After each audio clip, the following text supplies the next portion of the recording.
हमें ज़रूरत है कि हम उनके सपनों को जिए, जो उन्होंने उस टाइम किया उसको जिए। और वो हमें कैसे पता चलेगा? जब हम बाबा साहब को पढ़ना शुरू करेंगे।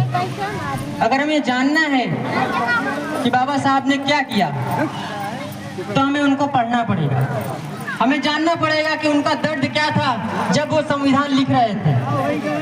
उस असमानता में जीते हुए उन्होंने समानता को संविधान में कैसे जोड़ा, ये हमें जानना होगा। जब बाबा साहब महाराष्ट्र में रहते थे उस समय आप लोगों ने मूवियों में नहीं बोलता, इसलिए अगर आपको बाबा साहब को जानना है तो पहले अपने भारत का इतिहास जानिए। उन्होंने संविधान में समानता, बंधुत्व, भाईचारा ये क्यों जोड़ा? क्योंकि उस समय उन्होंने वो सब जिया था जब वो बचपन में स्कूल जाते थे। ये समय भी वो महसूस करना होगा। क्या आज वो चीजें नहीं है? बस तरीके बदल गए, वो आज भी मौजूद हैं। जाति व्यवस्था, वर्ण व्यवस्था, छुआछूत आज भी विद्यमान है इस मॉडर्न आधुनिक भारत में। अगर ये विद्यमान नहीं है तो भारत हिंदू राष्ट्र क्यों? कहते हैं ना कि भारत को हिंदू राष्ट्र बनाओ। अगर ये जाति व्यवस्था नहीं है तो क्यों? लोग कहते हैं कि समाज को सुधारने के लिए हिंदू भाई आगे आए। मैं पूछना चाहता हूं ऐसे लोगों से कि समाज क्या है? केवल हिंदू भाई? सभी धर्मों के बंधुत्व और आपसी भाईचारे से समाज बनता है।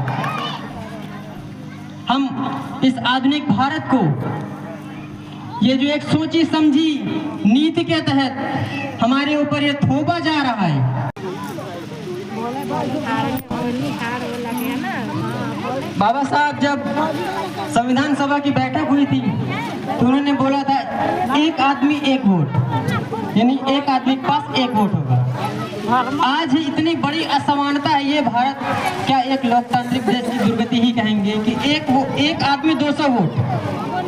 आप समझ सकते हैं इस बात को? एक खतरनाक बात है कि एक आदमी के पीछे 200 वोट। ये जो नीति चल रही है ना, ये बहुत खतरनाक है आने वाले भारत के लिए। ये आपस में ही आप समझाइए लोगों को, एक वोट आपका वोट है, दूसरे के कहने से नहीं आपका वोट उनका हो जाएगा।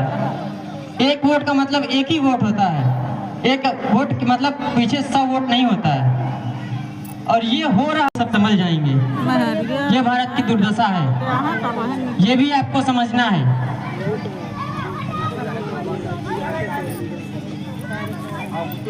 हम